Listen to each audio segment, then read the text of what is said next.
غیب پر ایمان، ایک چیز یاد رکھیے گا کہ غیب کے پیچھے پڑنا نہیں ہے، کیونکہ آج کل کے کچھ جیلی شبدباز، جیلی پیر، ٹھیک ہے، جو آپ دیکھتے ہیں سوشل میڈیا پر بھی مختلف جگہوں پر بیٹھے ہوتے ہیں اور وہ دعویٰ کرتے ہیں ولایت کا، وہاں پر ان کے ہاں ہر غیر شرعی چیزیں چل رہی ہوتی ہیں، چرس وہاں پر چل رہی ہوتی ہے، ہیروئن وہاں پر چل رہی ہوتی ہے، اور وہ کہتے ہیں جی کہ ہم ملنگ ہیں، لوگوں کو ہدایت، آپ دیکھ سکتے ہیں۔ تو ان کا طریقہ واردات کیا ہے کہ وہ لوگوں کو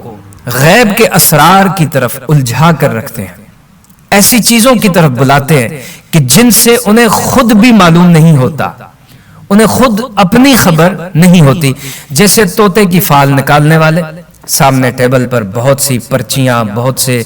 ایسے لفافے بند ہوتے ہیں ان کے سامنے، آپ نے دیکھا ہوگا، اتفاق تقریباً ہم میں سے ہر پاکستانی بخوبی جانتا ہے۔ طوطا ہے جناب، طوطا آتا ہے جناب اور فال نکالتا ہے، پھر وہ فال پڑھ کر سناتا ہے تجھے اتنی عمر میں اتنا پیسہ ملے گا، تیری اتنی اولاد ہوگی، تیری یہ ہوگا وہ ہوگا، اپنی طرف سے وہ غیب کے اوپر اسے مطلع کرتا ہے۔ آج سے 20 برس پیچھے چلے جائیں، 10 برس پیچھے چلے جائیں، 5 برس پیچھے چلے جائیں،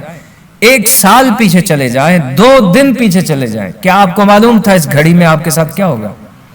تو آپ نے ایمان رکھا، الذین یؤمنون بالغیب، ٹرسٹ کیا کس پر؟ اللہ پر اور اس کے رسول پر۔ اور جب آپ اس اسرار غیب کے پیچھے پڑیں گے